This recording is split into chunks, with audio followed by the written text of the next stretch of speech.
Hi guys, David at Everlasting Media here, and I wanted to talk to you about 3D printing for a moment. So one of the things that happens when you get a 3D printer, even if you already have 3D printers, is you're going to end up 3D printing for your 3D printers. It's true. So Span Magoo reached out to me on Twitter and asked me to reach out to them on Discord because I needed some help trying to figure out why or what I can do in order to relieve this situation. The AMS is having trouble unloading filament from the hot end of my X1 carbon.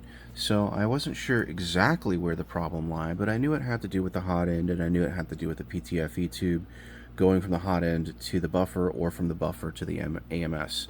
So I've got a few parts here. Span Magoo suggested I print these cable chain clips, and this short stack that comes out of the hot end here, and you can see it's a fairly robust print. If I can get the camera to focus here, it's a fairly robust print, and you can see it looks really nice. It came out really well. I actually printed it on the X1 carbon here. And I also printed this piece, which is a kind of a buffer between the buffer and the AMS PTFE. And I'm going to go ahead and install those cable chain clips here in a moment to hopefully realign the PTFE path there. So hopefully those will relieve some of the issues. I also need to install, or I need to 3D print and install a couple of brackets here, risers for the glass for the X1 carbon. I would like to get, I know it's not going to be airtight, but I would like to get a complete filled solution that goes all the way around. But I'll just print some risers in the meantime until I find a better solution. Otherwise, I've got a few other things going on here. I just wanted to show you I am working on the Mutant. I tend to procrastinate wiring quite a bit because I want to double, triple, and quadruple check everything. But I am working on that. That's slow but sure coming along. I did print this INZ case. The last of the filament for the blue printer here, unfortunately the last roll was almost a completely different color from the original color from the manufacturer. Now they're both from the same manufacturer, they're both of the same exact color name, but unfortunately they are very different, and this filament is also discontinued, so there is no more buying of this filament of any kind. Unfortunately, that manufacturer no longer produces any kind of PETG, it seems like, and they only have a couple of versions of PLA still available on Amazon. This is Fusion Filaments PETG. It came out extremely well. I did torch it a little bit in order to get rid of some strings because the filament was a little moist, but it printed extremely well. The clips are very strong. This is going to be a great replacement INZ case. It has an integrated Pi slot to make everything a little bit more streamlined. That's going to be nice, having the door reversed on the INZ, so it'll be easier to access wiring from the outside, and I won't have to worry so much about that INZ door swinging open into the printing area and causing the hot end to get wrecked. I also have already installed the Mutant base plate here. I need to go ahead and start wiring that up. That's the next thing I'm going to do after getting the hot end and thermistor onto this mobile plate here. I've also started 3D printing brackets for the Wham Bam Cloud. Wham Bam makes a lot of great products. They're very great professional company.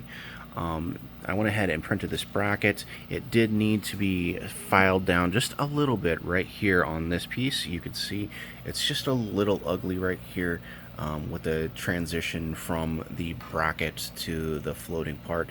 So that's unfortunate, but it only took a second or two to file down the offending area, and it fit right onto the frame of the Prusa here, so no big deal.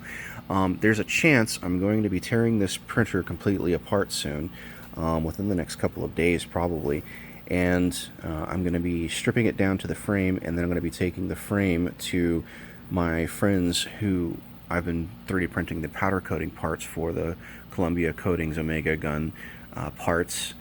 I've printed a Vortex cup, and I've showed you guys the design for that. It's got the nice acrylic window that drops in. I know a lot of you guys don't have a reference for that stuff, and I'll take more pictures and videos of it in action if I can, if they let me. That would be nice. But in the meantime, they offered to powder coat. Now, if you know anything about this, you know the frame is powder coated, but you know that the extrusions here are anodized.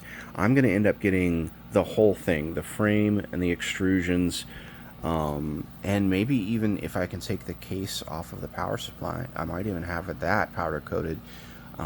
If I can get, I'm going to get as many parts of this powder coated into a nice purple if I can, and then these purple parts will end up getting replaced. Now those are all printed out of Plutonic Purple HTPET Plus, which prints at 270, and it is actually quite traumatic. I've actually got some right here. It's quite traumatic to print for a lot of printers. Pruses especially have a problem because they have that step in their heat break, which it makes it very hard for the filament to press through before it gets annealed into the hot end. But I have this Cookie CAD PETG, Witchcraft PETG, which is absolutely beautiful filament, wonderful to print with.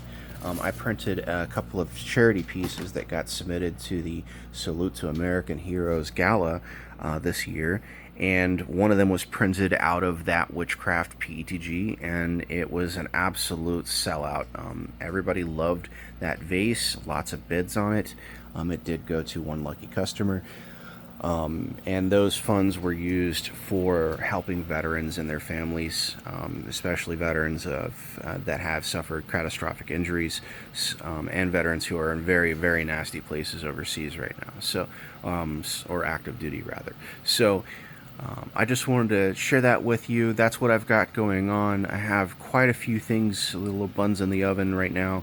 Unfortunately, Etsy isn't selling much yet. Hopefully I get some more sales, but we're just now adding designs, so I'm not exactly worried or upset about that. It's going to take time to build up a customer base. It's going to take time to build up awareness of our products and our product list in general. Currently, the only things that we have are the bag chip clip and a couple of powder coating parts.